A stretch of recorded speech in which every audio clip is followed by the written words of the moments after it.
Hi friends, ఈరోజు work వచ్చి దేవుడు పటాలన్నీ క్లీన్ చేసుకుని ఇలా బొట్టులు పెట్టేసుకున్నాను.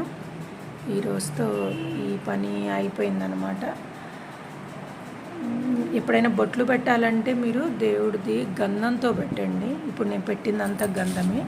చూసారా, ఇలా వాటర్తో కలిపేసుకుని ఇయర్ బడ్స్ ఉంటాయి కదా, అంటే మనకి షేప్ రావడం కోసం దాంతో పెట్టానన్నమాట. గంధంతో పెట్టడం వల్ల బొట్టులు చాలా రోజులు ఉంటాయి, అంటే మళ్ళీ మనం క్లీన్ చేసే వరకు ఉంటాయి అన్నమాట. చూస్తున్నారు కదా, నేను అన్నీ చక్కగా ఇలా క్లీన్ చేసేసుకుని బొట్టులు కూడా పెట్టేసుకున్నాను. 1 by 1 అన్ని పనులు చేసేసుకుంటున్నాను. మీరు కూడా స్టార్ట్ చేశారా పూజ పనులన్నీ?